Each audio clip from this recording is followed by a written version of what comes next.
Yes. So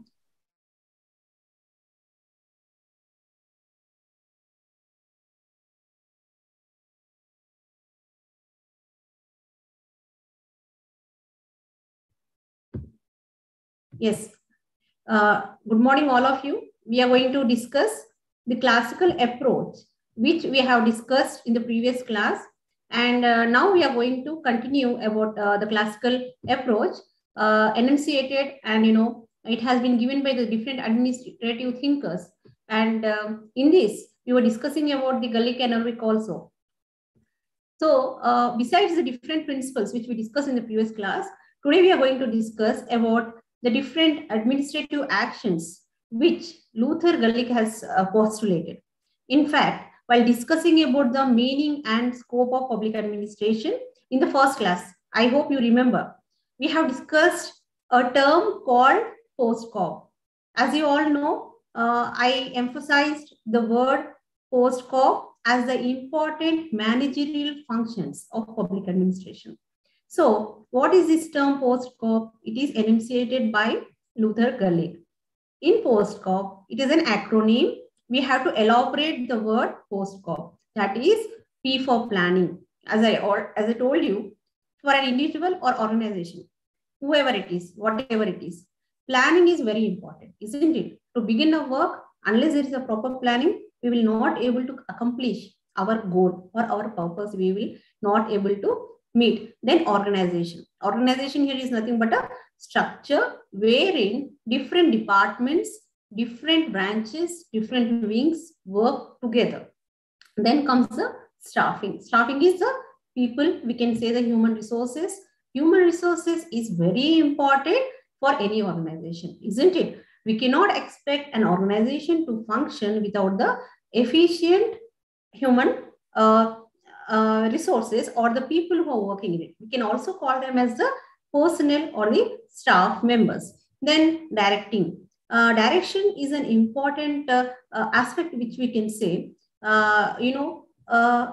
there should be a direction for an organization as well as direction to the people who are working there in order to proceed in their actions. Now, if you have to achieve certain goals, you need to know how to move forward. What are the things you should do? What are the actions you should take? So for this purpose, you need proper direction. Then coordinating. Coordinating is very important among the different units of a particular organization, different branches, different departments, and reporting. Here the reporting is, whenever we spoke about hierarchy, isn't it? Hierarchy is different levels of authority and responsibility which are fixed in an organization. So in hierarchy, what happens? The subordinate has to report to the higher officials, isn't it? Whatever the work is being completed, that should be informed.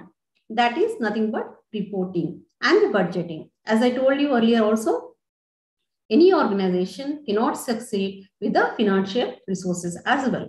Human resources is important. At the same time, financial resources is also important. For this purpose, accounting, auditing is very essential for any organization. So these are the different, this becomes a part of the classical theory as enunciated by the Luther Gallic.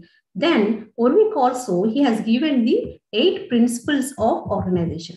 So what are they? The first is Scalar Principle. Now what is Scalar Principle? Scalar Principle is nothing but the hierarchy which we spoke. That is the levels of authority. Now we can also call it as the hierarchy. Then the principle of coordination. Here, one thing you should remember that different administrative thinkers have given different principles. Okay, some may overlap with each other. Some terms may be repeated because most of the principles, they are common to all the organizations, isn't it? So the different thinkers have given their own perspectives, whichever they felt is more important for the functioning of organization. In that case, Urwick has given about 8 principles. The first is Scalar Principle, which he assumed that, as I told you, hierarchy. Scalar Principle is nothing but the hierarchy. Then the principle of coordination. Just now we have spoken about coordination. Coordination is very essential. Unless one department is informed like what activity is going on in another department, there may be duplication of the work. Otherwise, if whatever work they have to do, if they need certain inputs from the other department, if they do not receive it within the time, then their work might suffer. So for this purpose, principle of coordination is very important for any organization, whether it is public organization or whether it is private organization. For any organization, principle of coordination is very important. Then principle of organizational goals and objectives. Urvik has stated that any organization goal is the most important. Unless there is a goal, we cannot have a vision. Unless there are certain objectives, we will not know how to proceed, how to go on and on. So these are the fixed goals and objectives for any organization, and the people who are working in an organization, they must they must work in lines with the goals and objectives, and they must not go against the goals and objectives. Then span of control. Span of control is, every human being has got a certain limit of supervision on the number of people. Like few people can have a control over X number of people. Some might have Y number of people. So it depends upon the person to person. Then principle of correspondence. Information must be, there should be a flow of communication in any organization. Unless there is correspondence, you will not be able to have the information. Then specialization. Specialization is also important because every human being is not, he might not have all the skills. He might not have all the technical knowledge. He might not have the proper information of each and every aspect. So each and every department must have certain specialists who must be having specific knowledge. You can say the technical knowledge in particular area so that they can help the other members in the organization. Then principle of definition. All the goals should be defined. There should be information about what are the goals, are there the specific roles and responsibilities should be there in any organization. So these were the 8 functions given by Orwick. Now Mooney and Rayleigh, they have given the 4 principles. Now whatever the principles given by Mooney and Rayleigh, those were explained by Orwick also. So they are only 4 principles. That is the coordination principle, which we have already discussed. Then scalar principle, functional principle, staff line principle. Now, staff line principle. What is staff line principle? Staff line principle is line agencies. We'll speak about line agencies and staff agencies in the coming classes. But to be very brief, line agency is nothing but the people who are involved in the exact execution of work. Okay, that is the direct accomplishment of the goal of an organization. Whereas staff are the people who support these line people. That is, whatever the work the line people are undertaking, line agencies are undertaking, these people provide the information. They support the people who are involved in the accomplishment of the goal of an organization. Now, we have seen the different principles enunciated by Gulick, Orwick, and Mooney and Rayleigh also. Now, what is the importance of principles in any organization? Now, what happens if we talk about in particular classical approach? It is mainly, now what is the main essence of classical approach is, it is concerned about developing certain universal principles of organization. So it wanted to show that the principles which they have postulated, they are applicable to all the organizations. It could be anywhere. Okay. So whatever the organization it is, wherever it is situated, whatever it is, all the principles, they are applicable as it is. So their main intention was to bring out, to help the managers, to run their organizations in the best possible way, to increase the efficiency and economy. That was the main thing. Then the principles, which were formulated by these people, and it was, all these principles were incorporated in a book called Papers on Science of Administration. This book is edited by Luther Gulick and Orwick. It can be an objective type of question in any examination. It could be our examination or any other competitive examination. The papers on science of administration. This book is edited by Luther Gulick and Orvik. So what does this book it emphasizes that it says that each principle has its own significance in the organization. We cannot say that this, this principle is more important or the other principle has less significance, because each and every principle has got its own importance in the organization. Now, what is the main premises of classical approach? Like on what it is based? Now, the main important thing is the importance of structure. Classical approach, you have to remember that classical approach mainly focuses on, emphasizes on effectiveness of human beings. That is, the work of human beings depend upon the kind of structure they are operating. So what they believe is structure should be, it should be more clear. It should be more defined to help the human beings or to help the people who are working in it to give their best. And the people who are working in a system, they should adapt themselves to the structure in order to give their best to the organization. Unless they give, we adjust to the system where we are working, what happens? Kind of conflicts arise, isn't it? So can we work in an organization or a place or area where, there are a lot of, chaos and conflicts? Can we concentrate on work? No, isn't it? And no system is free of any kind of, adjustments. We need to adapt ourselves to the system wherein we are working. Then universality of the experience. Classical approach, what it felt is, it is applicable in any organization. So their main intention was to develop the scientific principles of organization, which are applicable, but whether really they are applicable or not, that we will know later. And the scientific validity. Now, the principles of organization were mainly developed. How were these developed? They were mainly developed based on the different experiences of these administrative thinkers who are working in the different organizations. Now, how do we, communicate? How do we share our experiences? Based on how do we share our knowledge? We share our knowledge based on our experiences, isn't it? And the different administrative thinkers who are working in the different settings, whether it could be the military setting, or it could be the industrial organizations, or public setting.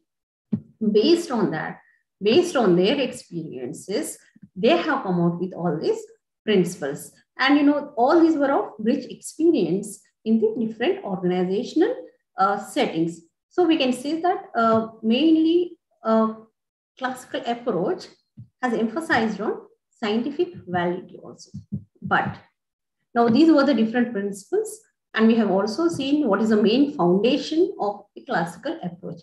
But is it free from criticism? No, definitely. Every theory, every person might not accept the opinion of the other person, isn't it? Now we know it very well, as in the present day of technology, especially, we keep seeing on the social media and all. If somebody supports some cause, there is the other person who criticizes, or who do not support that particular opinion. So in the same way, every theory, even in the different disciplines, when we talk, there are certain postulates which are really relevant and which are really scientific, but there are certain criticism given by the other thinkers as well. Now, what is the criticism in this regard? That is the classical approach. What are they mainly criticized of? So basically, the Gulick and Orvik, which they have given the different principles, they were described as proverbs. Okay, proverbs of administration. Now, who has criticized this as proverbs of administration is Simon.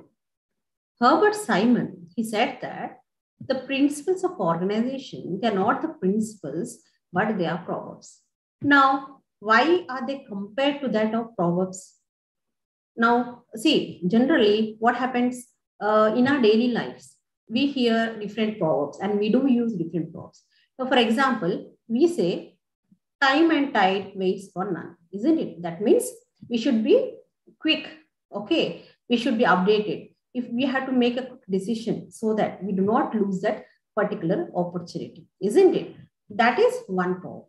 At the same time, there is another proverb. What it says, slow and steady wins the race. That means on one side, it is saying time and tide waits for none. That means we should be very fast. We should be very quick. At the same time, it is saying slow and steady wins the race. That means we should not take our decisions very quickly. You know, we should not be very, very fast or very quick. We should take some time to understand the situation, to take, prior you take any decision, you need to really pause for a while, understand the situation, and choose the best alternative, then move forward. So these two aspects are different, opposite, but at the same time, they are proverbs, isn't it? And in the same way, in the principles of administration also, there are certain principles. Now, for example, unity of command. Okay. Now, what is unity of command? That is, we need to get the command from a single person. But is it possible in any organization? No, because the knowledge has been expanding. There are different, the skills have been developed. There is a technical knowledge, and there are different specialization in law. So we need to take orders. We need to take the commands from the different supervisors as well. So on one side, they say we need to take the command. We cannot serve the two masters. Okay. But at the same time, we need to take the orders from the different people who are specialized in the different fields. So this is one of the main criticism, given by Herbert Simon regarding the principles of Luther, Gulick, and Irving. And it is also, being criticized that it lacks scientific validity, because now suppose in science, basically, what is the difference between physical sciences and social sciences? Now, in physical sciences, when you perform an experiment, the result is same wherever you perform it, isn't it? Irrespective of the geographical setting. Suppose now if we say a particular H2 plus O is equal to water, that is H2. It is the similar everywhere, isn't it? But what about social sciences? Does any two human beings, they think similarly? Do they act similarly? Do they perform their duty similarly? Do they work effectively in the same way? Do they follow the same steps while performing a duty? Suppose I give an assignment to you all, okay? I ask you to write about a paragraph about classical approach, okay? If I ask you, write what did you understand, okay? All of you are, listening to the class, but the way you present is totally different. No two people can write in the same words unless, if I give a paragraph and I ask you, read as it is and write down. So there is a little chance of writing. A few of you, you can, if you memorize that particular words, then you can, produce the same. But if I ask you to write in your own words, okay, then can I expect any two of you writing the same words? No, because our human brains are totally different. We think differently, isn't it? So social sciences is nothing but it is about the study of the behavior of the people in the society. So now can we expect the the behavior of the people? If suppose in the principles of organization, if we say certain principles are working effectively in an organization, then we cannot expect the same in the other context, because the people change. The people who are working in the organization change, their ecology changes and all. So depending, so it is one of the most we can say it is a critique that it lacks scientific validity. Then another important aspect, which why classical approach has been criticized is it is more mechanistic in it emphasizes the mechanical beings, what it always tries, the principles of organization will try to bring out the effectiveness of the functioning of an organization. That means here the classical approach, it is concentrating more on the outcomes of an organization. Okay, that is, it is not bothered about the people who are working in an organization. That is, it has ignored the certain the behavior of the people working in an organization. Like every human being has certain wishes, they have certain aspirations, they have certain likes, they have certain dislikes. So all these aspects have been neglected in this. So this is one of the important criticism which we can say. So these are the different while you write, if suppose in the examination if they ask you about the classical approach, then you need to write the different principles given by the different administrative thinkers, and in the end you need to write little criticism so that your answer will be totally complete. And classical approach is one of the important concepts in the public administration, in the study of public administration, as well as from your examination point of view also, it is important. Okay, so then with this we have completed our unit 7. Now we are moving to the unit 8. Unit 8 is scientific management approach. Scientific management approach is given by Taylor. Okay, so what happened after the classical theory? It was emphasizing more on the principles of organization. Then in the later 19th century, when there was a more technological advancement, the industrial revolution was taking place and the industry was expanding, new sets of problems were emerging. Now, when the things were very simple, there were simpler problems. But when the organizations became larger, the problems became more complex. So for this, what happened? The different sections of the society also evolved depending upon the capitalism also, because the working class was there, then middle class, then capitalist. All these have arisen because of the industrial revolution also. So what happened? Most of the times, the people who are working in the organization, they were spending more time, in the routine works. So because of this loss of productivity, loss of productive hours, and the outcome of the industries or organizations was very low. Then what happened? The scientific management, it has, the concept has evolved. What is scientific management? Scientific management, it is a, you can say it is a managerial approach which is used to, designate, to apply the theory into practice for more efficiency of an organization, like how it should work, what it should do to get more productivity. How can, any industry can produce more. See, any organization or any industry really works for the money and ultimately the productivity, profits. So how to improve that? So before seeing the principles of scientific management, let us first know more about Frederick Taylor.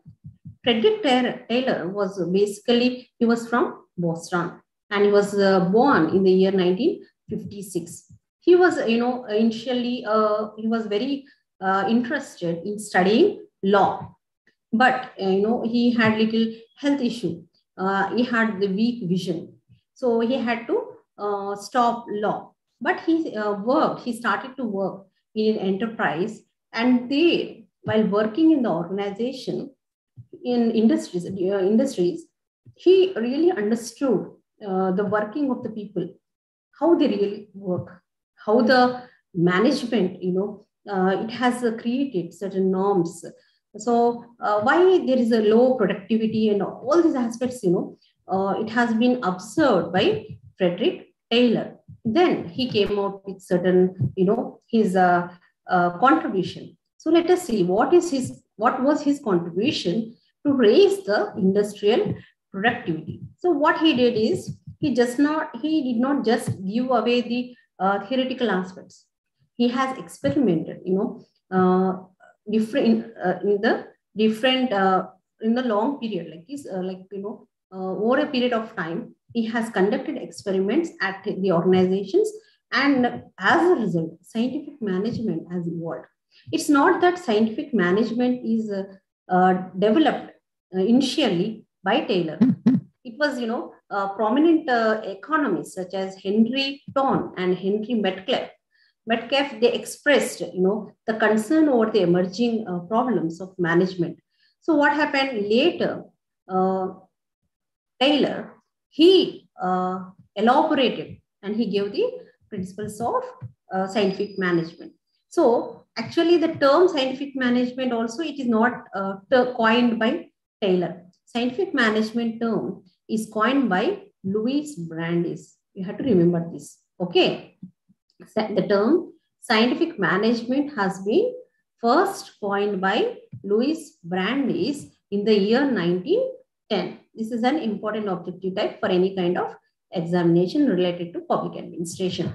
So after a series of experiments, which we can say conducted by Taylor, now he experimented with machine tools like speed metals, like how to increase the speed of the people working in an industry, and all such aspects. He has come out with certain findings. So all those findings, he has presented that in different papers, of such kind. He presented one of his papers, that is a piece rate system. The name of the paper is A Piece Rate System, in the year 1895.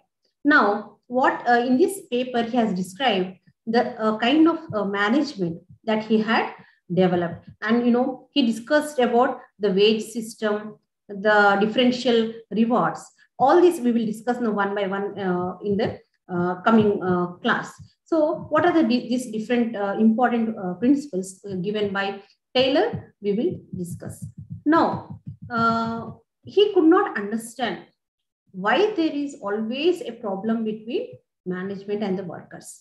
Okay, industries generally, what happens, there is some kind of conflict, it goes on. And now at least there are certain welfare measures, the rights of the workers are recognized, they are legalized. But earlier, there were no such kind of, safeguards of, they were not safeguarded, the rights of workers and all. There used to be some kind of conflicts going on. So Taylor did not understand why there is such kind of problem between the management and the workers, and why there is so much of inefficiency going on, why there is a lot of absenteeism, why the production is always low, why most of the industries are at loss. All these aspects, he never understood. So he tried to find answers for this. So finally, what he understood is these workers, they thought that suppose if they give their best, if they increase the productivity, what will happen? The management wants more profit, isn't it? When they find there is a lot of production is going on, what they will do? They will remove some of the people. They feel that they are in excess.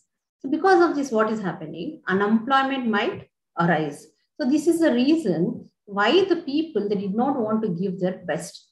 They just want to, work very simply, and, they would not really hard give their best for the organization and give their largest output. Then the improper remuneration provided by the management also was one of the reasons for the low production. The management always was worried about the high profits. Now, when it worries about the high profits, then definitely it has to cut down the remuneration. It has to give the low remuneration to the workers, but it is the workers who really work for any organization. Now, unless the workers are happy, unless the workers are really motivated, unless they look forward to go to an organization, then definitely you cannot expect any organization to be, successful. That was also one of the main reasons that the workers received the low remuneration, we can say. And another important thing which Taylor observed during the experiments was lot of time was wasted in the works or the method of work being done. So no scientific tools were used. The mechanical work was being done without the proper scientific way. So that was the reason a lot of time was wasted. These are the different reasons identified by Taylor, and later he he formulated the different principles of scientific management. Now, what are the different principles of scientific management is to develop a true science of work. That is what he felt, that every work has got a scientific way of doing. Okay, the steps should be identified. Every work is divided into different elements, and that particular work should be recorded, how it is to be done and all. So a scientific way of doing things should be understood by the workers. Then really it will help in safeguarding in saving the time and improving the production. Then scientific selection, training, and development of the workmen. That is very important.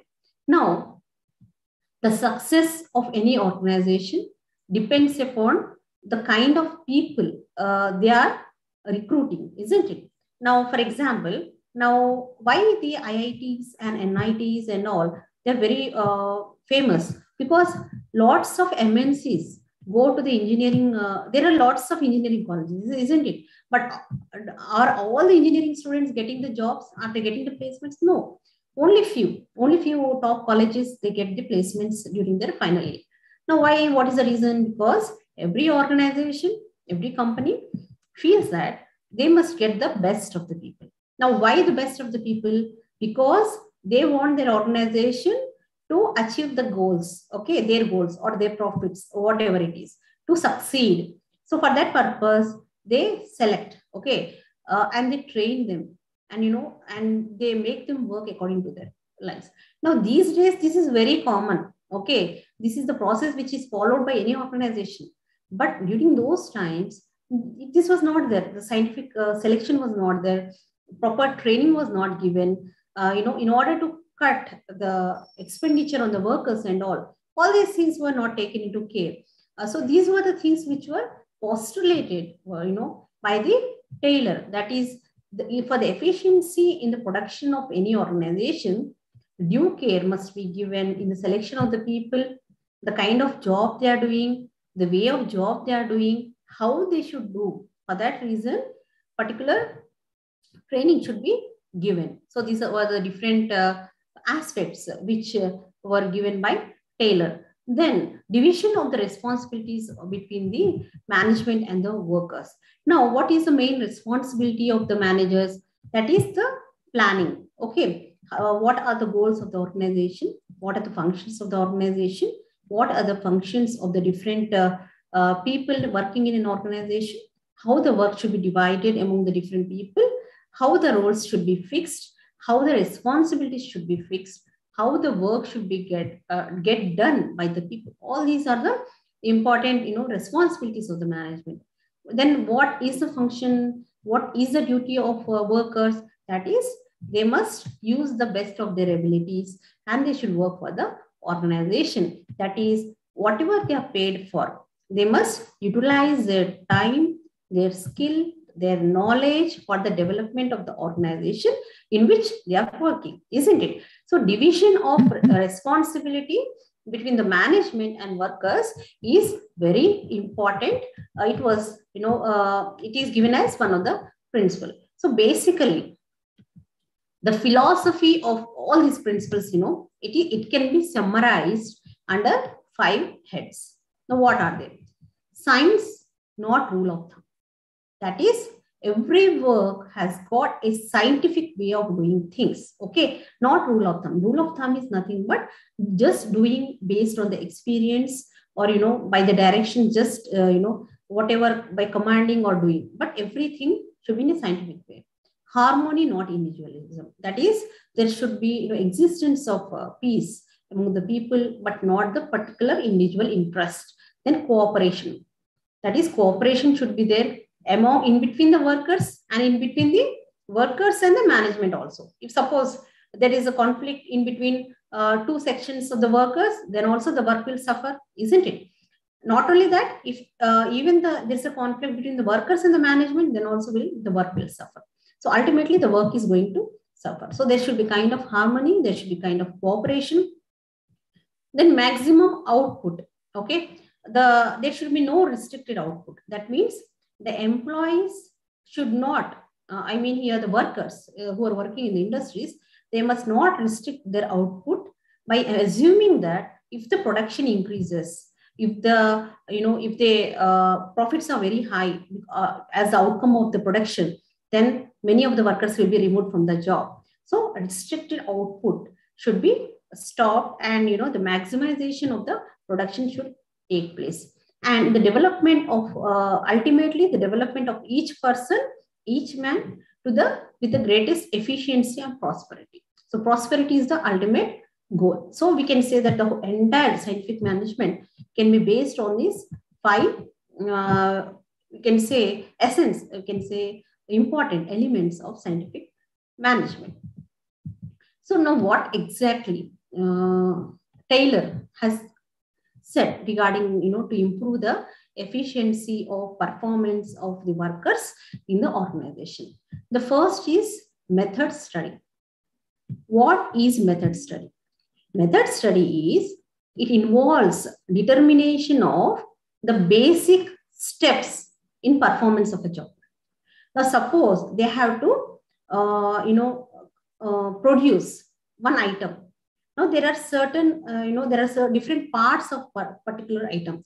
So how that item should be developed? Each and every product, whatever the product is being produced, it has got certain steps that has to be identified. That is called as method study. But it should not be produced depending upon each and every person, like in a different way. There should be scientific way, and that should be applicable to all the people who are working in the organization. Then motion study. Now after the appropriate methods to complete the task or the work to be done, which is the best way? See, now for doing a particular work, there are different ways of doing. Now if I give one work to you people might do it in a different ways, but some might do it very fast, some might do it they may take a long time and all. But each and every work has got a best way of doing things. So what is that best way has to be identified. That is the motion study. So motion study is a work, it should take into consideration the available resources. See, whatever the resources are available, what are the tools available, and how are the not only the resources is natural resources, but also the human resources, financial resources, all these resources, they should be taken into consideration. Then they have to come. Then time study. Now, when the work is done, as I told you, some might take a long time, some might complete it very fast. So every work has got a standard time, a particular time. That time has to be identified within how much time that particular work. Sometimes what happens, some people, if work is given, they take it very long, they do it the whole day, they do it. So they just, skip and they just inform the manager that they have taken a very long time. But actually, that work might not take so much of time. So time study is important. So all these important aspects were postulated by Taylor. Okay, the method study, the time study, and motion study, and the standard. Now, what is the what do you mean by a standard? Standard was defined as a level wherein a person, the best of the worker, will perform a work in a best way. If suppose a person who is very efficient in an organization is doing a particular thing in a particular way, that is a standard of doing things. And all other workers, they should follow that particular standard. That was, the one of the principle of operation being postulated by Taylor. Then he spoke about piece rate system. Now, what is piece rate system is, earlier in the industries, the production, they used to count their remuneration, or the remuneration is to be paid on the number of items, the number of products being produced. So depending upon that, so workers were paid under this piece rate system. So what Taylor has postulated is differential piece rate system. That is, if suppose 100 piece per day is a target, okay, for an average worker. If the worker is producing more than 100, then it is called differential piece rate system. That particular person should be given bonus if he is crossing that standard. Suppose the worker is producing more than 100 pieces per day, then the bonus should be given to that particular person. So this is differential piece rate system. Then functional foremanship, that is the supervision. What Taylor postulated that every work has got different, they need supervision of the specialist. So they should be guided and they should help the workers in performance of their work. Then another important concept which Taylor has given is mental revolution. Now, the primary concern of Taylor was that higher productivity, whatever the productivity comes, that should be, equally, it should be benefited to all the people, that is, who are involved in the work. It could be the workers, it could be the employers, and also the consumers, but not only the management. So the principal, you can say that the principal object of management, according to Taylor, is to secure the maximum prosperity besides the management. Not only the management should be more worried about the profits, but it should be equally shared with the people who are involved in it, that is the workers and the employees. Then what will happen when once workers are happy with the management, then definitely they will give the more to the management. They will work to their best levels. So these are the different aspects which are postulated by the Taylors in the different works which he has written from time to time by observing the different, working in the organization and observing the different workers who are working, in those times. So what is the beauty of his works is now all these things, the bonus system, the incentive system, the emotion study, and all these, training of the employees, the capacity building of the people, all these things are, we are very well known. All these are being adopted in the organizations which we work today. But, the Taylor has postulated this for the very first time. So that is the importance of scientific management in the study of organizations, and also we can say in the public administration study. So now what was the impact of scientific management on the people? Now we can say that the workers had a very good, impact. That is, they started to give their best by adopting the different methods being given by Taylor. But also, there was a certain problem also. Now, what was the problem is the trade unions, they felt that the scientific management really hampered the role of the trade unions. Now, what is the main ultimate principle of scientific management? That is, there should be prosperity for everybody. That is, all the people should enjoy the prosperity. That is, whatever the high production is there, that should be equally shared by all. Now, when does the role of the trade unions enter in the? When do they come into the picture? When there is certain kind of conflict among the workers and the management. Suppose the workers are happy with the management and the management is happy with the workers. It is giving bonus to the workers, and it is giving incentives. It is training the people to work more efficiently and more effectively and to produce more. Then definitely there will be no kind of conflicts in any organization. Then what will be the role of the trade unions? There will be obviously no role of the trade unions. So they opposed this scientific management of Taylor. But scientific management, though it has given very scientific principles, which were really useful to the organizations, but it has got certain limitations. Now, what is the major limitation or major criticism against the scientific management is, in the scientific management, it is criticized that Taylor only emphasized on the output. Okay, Here, even just like classical approach, the emotions of the people, the aspirations of the people, the psychological dimensions of the people, the workers who are working in the organization were not taken into the consideration. They were just, always like, if you work in this way, you will achieve more. That is, the production will be high. If you follow this method of work, then the production will be high. That is always, there was emphasis on the high production, okay, increase in the profits, but the needs of the workers, how are they really willing to work? Are they really want to, contribute more or not? All these different aspects were not taken into the consideration. So these were the certain criticism which were, given to the scientific management theory.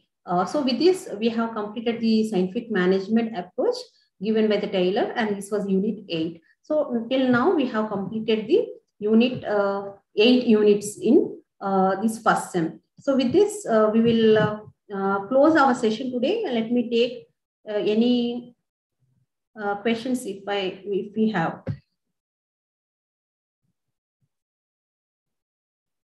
Just a minute. Let me check.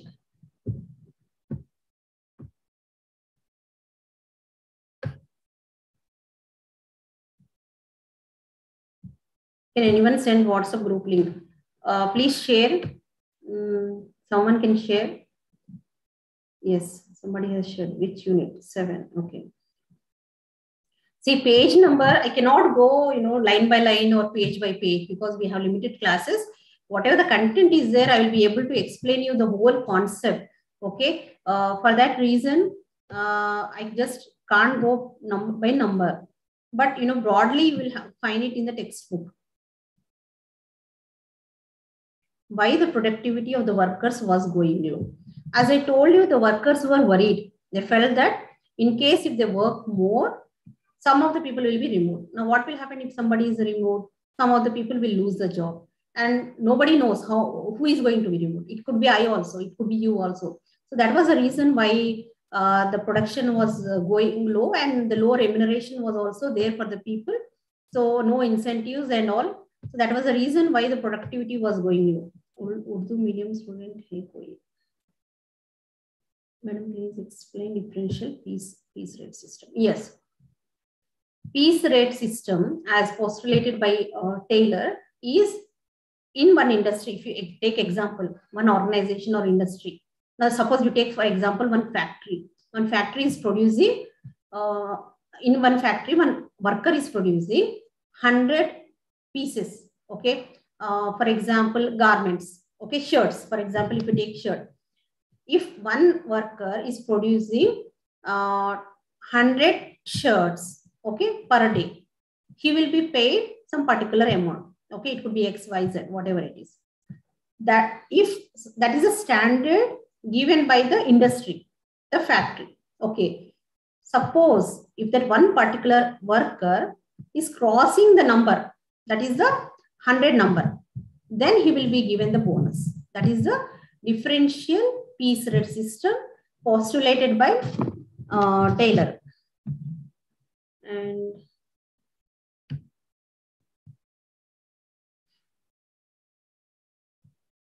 when the workers reach the day limit of production, the worker should be provided a bonus.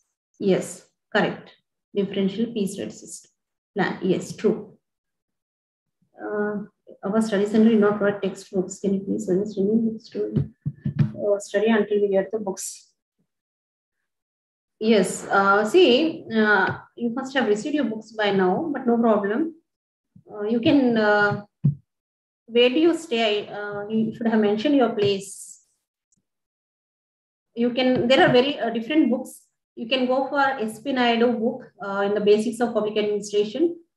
You have Avasti Maheshwari book. That is also, very standard book that will be useful not only for public administration, our books, but for other competitive exams also. Administration class and psychology classes are conflicting, and at the same time, we are missing classes. Okay. See, this is, administrative problem actually, because there are n number of classes going on simultaneously because we have many courses, right? So we have different courses and all these classes are going on. So probably what is happening is there is certain this thing, a problem is going on. But as I told you earlier, the classes are available on the YouTube. So I don't think there should be some problem, because in case if you're really interested, then you can go to the YouTube and check the classes. You can go through the class. Okay.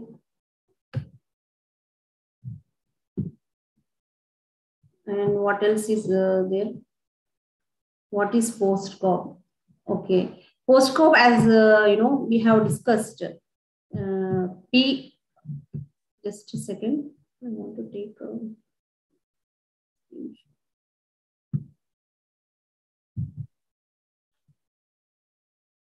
yeah. See, post-COP, we have discussed it. It is given by Luther Gullig. So P stands for planning, O for organization, S for staffing, D for direction, then CO for coordination, reporting, and budgeting. So all these are managerial aspects which are very important for any organization that has been given by Luther Gullig. And it has been discussed in the this also what we call in the scope of public administration also. This has been discussed. And what else? States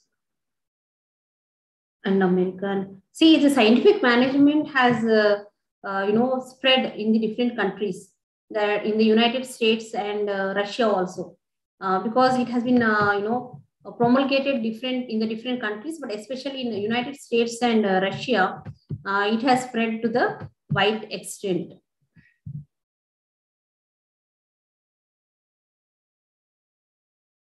Another link. Do not have the other subject links. How can I get? Tell me, please. So I think that is available on the website, isn't it? So I think you can go through the website, or anybody can help and give the link here if possible. Yes, and anything else?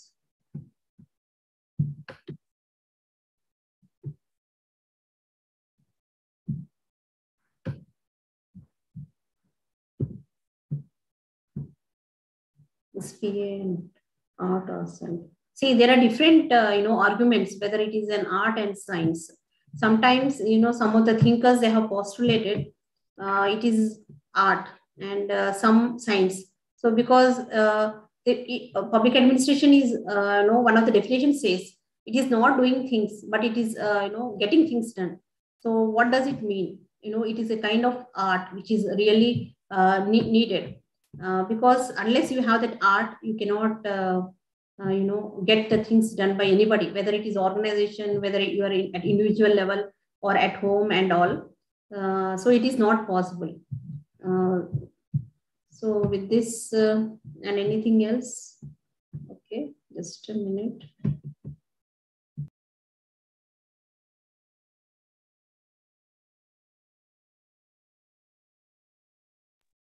If you have any doubts, please, you can just mention in the chat box.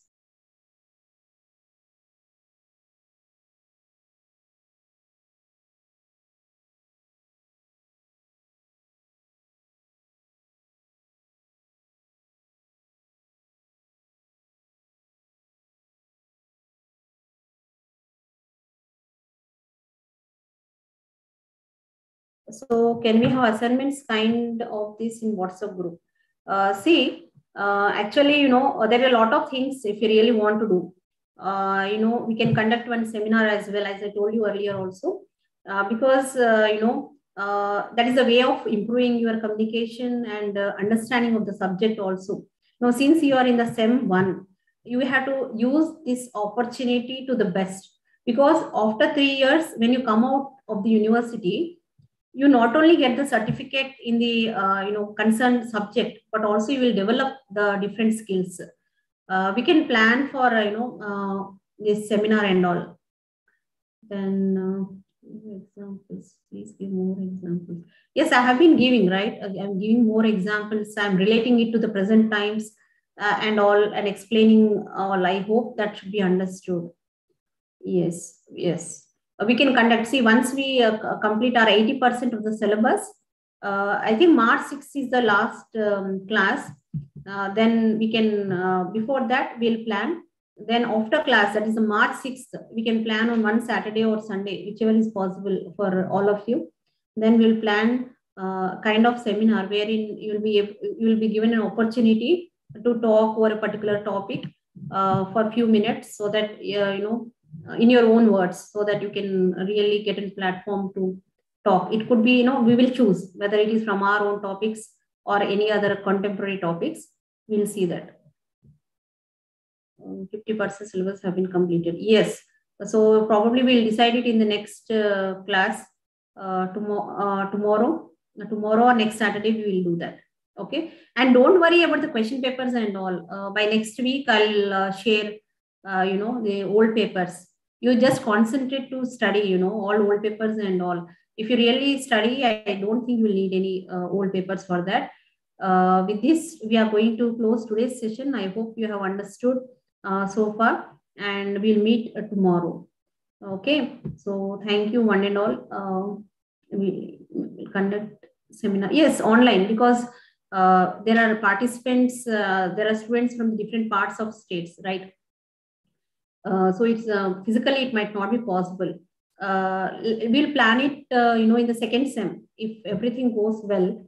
In the second sem or second year, if everything goes well and the pandemic and all, if it is, give us idea how to effectively answer. Yes. What is meant by sophistication? Sophistication is nothing but a complex, complicated or more advanced. Yes. So with this, I'm going to close today's session. Have a good day. We'll meet tomorrow. Okay. Thank you.